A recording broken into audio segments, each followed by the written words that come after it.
Hello guys, welcome back to my channel. In today's video, I'm going to explain chapter 2 of this manhwa. Now in our last chapter, our main character died after living a life full of absolute regret.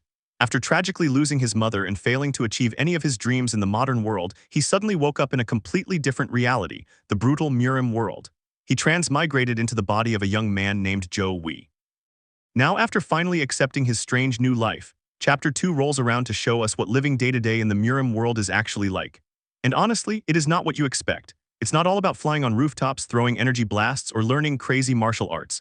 Instead, it's about family drama, dealing with a lack of money, and desperately trying not to go completely broke. Let's dive straight into the panels. A full 2 months have already passed since Jo Hwi first came into this ancient world. When he first realized he was in a martial arts universe, he honestly thought his life was going to become incredibly exciting. He expected to stumble upon secret cultivation techniques, meet legendary strong masters, and go on epic adventures across the land. But what is the actual reality? The comic panels show us his repetitive, exhausting routine. Every single morning, the very first thing Jo Hwi does when he wakes up is help out around the house. He has to carry heavy logs and cut firewood alongside his loud older brother. Then, when the afternoon rolls around, things don't get any easier. He has to work by the hot furnace, help make charcoal, and spend his remaining energy sweeping and cleaning the dusty floors of the family iron workshop. There is nothing glamorous or exciting about it. It is just pure backbreaking manual labor. The story takes a sudden, dramatic turn. Out of nowhere, his father brings home a bag of actual silver coins. This is a massive deal for a struggling household. It means they don't have to starve, and for the time being, they don't have to constantly worry about where their next meal is coming from. Naturally, the family is curious.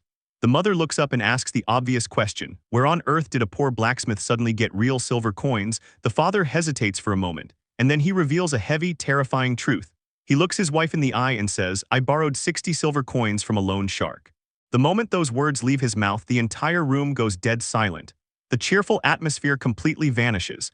Our MC's mother looks absolutely horrified and loses her temper. She stands up and yells, "What did you just say?" She immediately realizes the dark reality of their situation. Their current comfort, the nice food on their plates, the workshop supplies, everything they have been using for the past few weeks was not earned through profit. It was all funded by a dangerous, life-threatening debt. Jo Hwi sits there quietly and with his mature intellect. He immediately understands the gravity of the situation. This is not a small neighborhood problem. In this lawless era, dealing with loan sharks is incredibly dangerous. His father tries to defend his actions, shouting back that he absolutely needed the money just to keep the family business alive. He explains that without buying raw iron, ore, and materials, the blacksmith workshop would completely die and they would have zero income. He also needed the extra cash to pay for their absolute basic daily necessities. But the terrifying part is the timeline. The father reveals they only have one short month left to pay back every single coin. If they fail, these criminals won't just take the shop, things will end in absolute violence. Jo Hwi's father commands them, "Hurry up and eat." Somehow, his father trying to force them to eat a peaceful meal, while a death sentence hangs over their heads, makes the whole situation feel 10 times more serious. Later that night, the family is still sitting together trying to finish their dinner, but the atmosphere is incredibly heavy and awkward. Nobody is speaking. Nobody knows how a poor, declining family is going to find 60 silver coins in just 30 days. And right here, in the middle of this high-stakes family crisis, the script introduces a very funny and unexpected moment. While Jo Hwi is sitting there stressed out, he looks over at his father who is talking loudly. Suddenly, a massive wave of foul air hits our main character. His father's breath smells absolutely terrible. It is a seriously unbearable odor. Jo Hwi literally chokes and almost loses his focus on the entire debt situation because the hygiene in this ancient household is just a complete stinky mess. Looking at his dad smacking his lips after dinner, Jo Hwi realizes, okay, the debt is a huge problem, but if I stay in this house, this smell is going to kill me first. I have to do something about this right now. The next morning, Jo Hwi decides to take action. He walks up to his father in the yard and asks if they have any stiff animal fur lying around the workshop. His father looks at him with a puzzled expression and says, "Stiff fur? You must be referring to boar fur."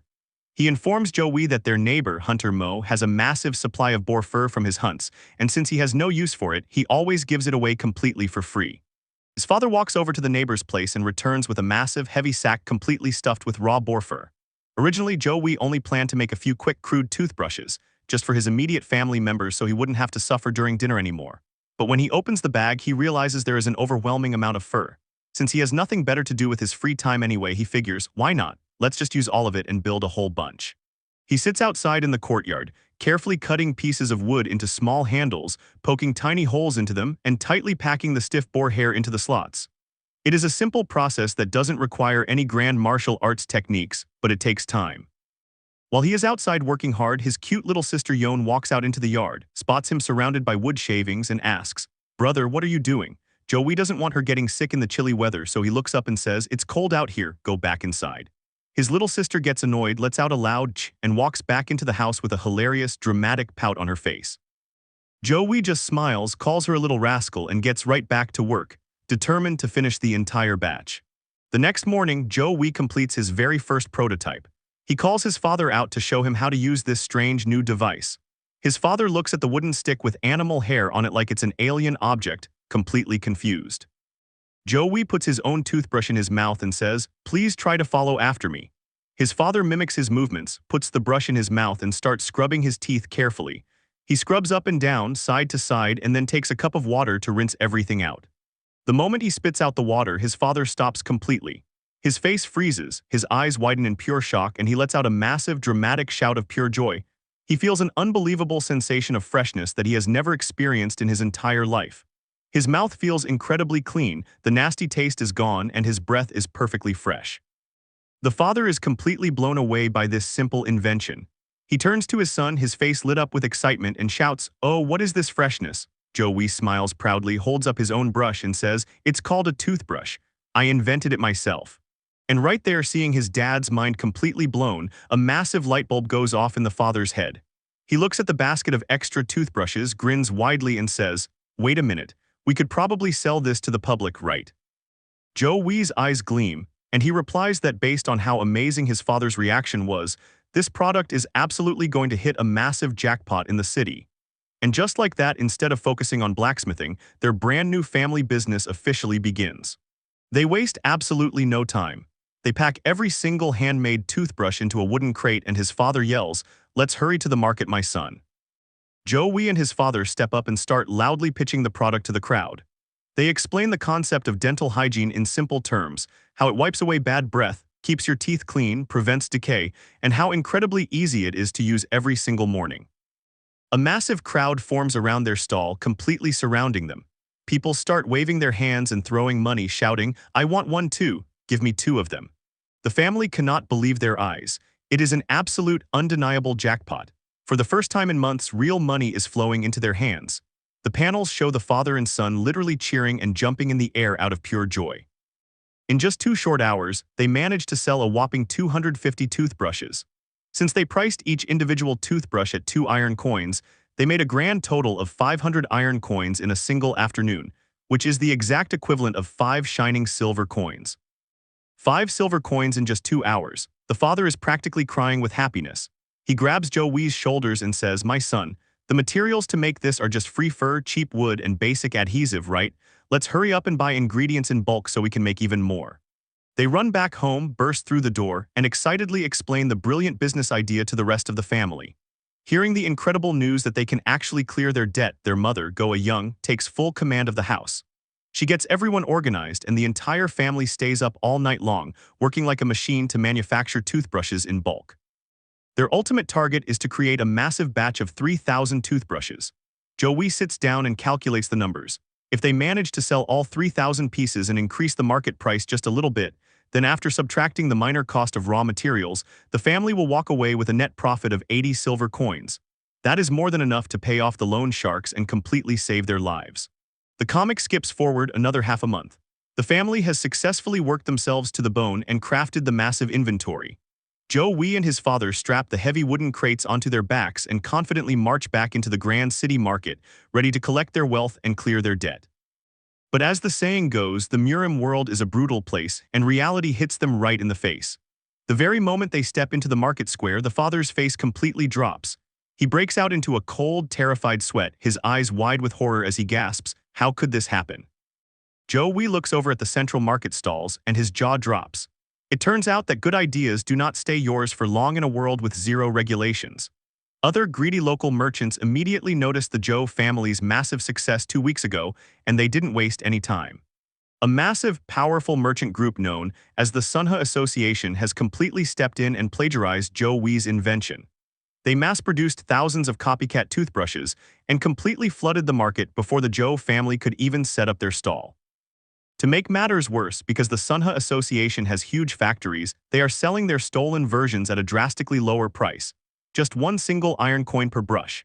They even innovated on his design, introducing smaller, cute toothbrushes painted pink specifically for children, and telling customers it's perfect for their wives or daughters. The market is completely captured by the corporate copycats, and the Jo family's hopes are shattered in an instant. Jo Hwi holds his face in his hands in absolute despair, muttering to himself, "Intellectual property rights, they don't exist in this era. There are no commercial patents, no copyright laws, and no legal courts to protect an inventor." He realizes a harsh lesson. This new world isn't just dangerous because of crazy martial artists with swords. The businessmen and merchants here fight just as dirty, and they will completely ruin you without a second thought. His father stands next to him, looking completely broken and defeated all over again, tears practically forming in his eyes as he turns to his son and asks, "Son, what should we do now?" The brief window of opportunity they thought they had to make a fortune has completely slammed shut. And then the darkest reality of all settles over them. The script ends on a high-tension note as Jo Hwi looks at his father in pure, unadulterated panic. He shouts internally because he remembers the calendar. There are now only 15 days left before the ruthless loan shark's final deadline is up.